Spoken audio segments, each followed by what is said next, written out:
So what's up guys, welcome to Christian and AJ, and this week's theme is testimony, so of course today I'll be giving my testimony. So, and just a heads up, I have stomach problems, so if I tend to do what I just did throughout the video, just try and ignore that, but anyway, on to the testimony. So, first things first, as you can see, I am in a wheelchair and I was born with spina bifida, and my parents, or my mother, didn't detect it. Nobody detected it actually. Even the doctors who did many ultrasounds throughout the pregnancy didn't detect it. And so we didn't have any idea that I would have spina bifida until I was born. So yeah, there was that. And then on the day I was born, the doctors went to my mother after they fixed my spine and all that and got me in stable condition. They told my mother that I would never be I would always be a burden to everyone and I would never become anything, and they would have to take care of me for the rest of my life, and basically just labeled me as a lost cause before they even got to see any amount of my potential. So it was after they told my mother that she told him to get out of the room, and she decided to name me Christian with the hopes that I would lead a Christian life. And well, she named me Journey. Journey is my first name and Christian is my middle name. She named me Journey because she liked the band, and also because life is a journey, and she named me Christian in hopes that my life would lead a Christian life and my journey.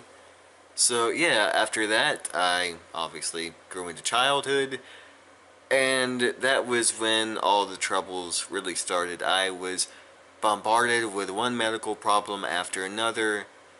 I was basically outcasted by everyone, and because of that, I grew to hate people in general, and I just never. I had convinced myself that I didn't want any friends, and that everyone was the same, just hateful, and they had basically seen me as the disease that I had, and so because I made that assumption before even trying, I just labeled everyone as hateful and didn't even try to make friends. I convinced myself that I didn't want or need friends, and even more importantly, I developed a deep hatred towards God for allowing me to go through all of that. And a thing to note is I grew up kinda in the church. We would go on and off. My parents, well, my mother and tried to teach me, God's word and all that as much as we could, but we weren't able to because of my medical problems, and because my brother, one of my older brothers, also suffers from mental illness, so we had to deal with that on a daily basis. So we just never had time to go to church all that often, but I did know about God and I believed in God's existence. But like I said, I had a deep hatred for him, and that all of that basically continued until I was 9 years old, and that was when my hatred just skyrocketed. Because on August 9th, my mother had a miscarriage, and I could not understand how, after everything that I had already been through, how God could take a life of an innocent child that had never even been born. Of course, God didn't take the life of this child, but at the time, that's what I thought, and it was in that moment that basically my whole worldview changed, and I snapped in a sense. I decided that I would always hate people, I would always hate God, and I would just want nothing more in life than to pursue that, and I would never be anything more than that. And that continued until I was 13 years old, when even before then God had constantly pursued me, and I had constantly rejected him because of my arrogance and my hatred and my assumption that he was a certain way based on one incident. But anyway, there's my dog. When I was 13, God came to me and I felt him in a way that I hadn't felt him before. And I finally decided to ask God, okay, God, what do you want from me? Why do you constantly pursue me and never give up on me, besides the fact that I dedicated my life to hating you and hating people? And just what do you want with me? Why are you so persistent in saving me and pursuing me despite all that I've done and despite the fact that I've made my life's purpose to hate you? And his answer was, because I love you.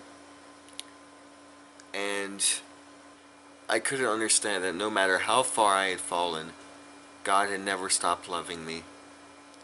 So it was at that moment that I decided that I would let go of my hatred and give it a try and dedicate my life to God and start trying to make bonds instead of pushing people away.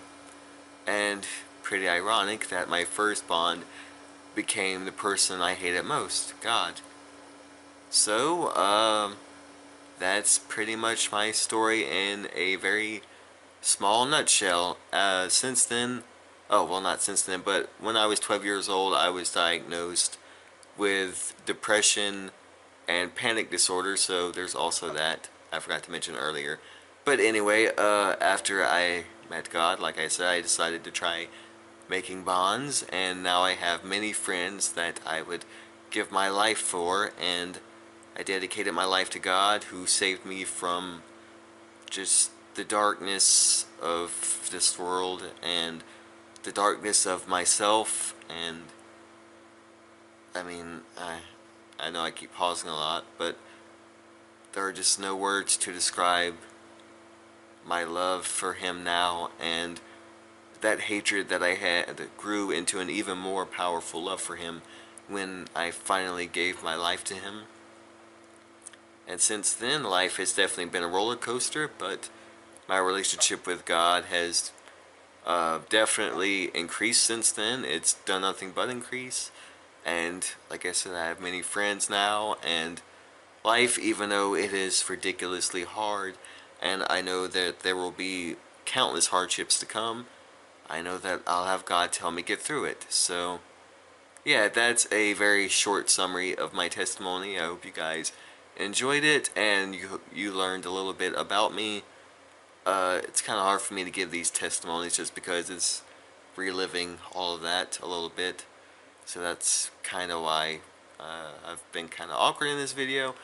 But anyway, I hope you guys are able to grow closer to God through my testimony. So, you know, my testimony needs to be told. So, yeah, I'll see you guys in the next one, and God bless.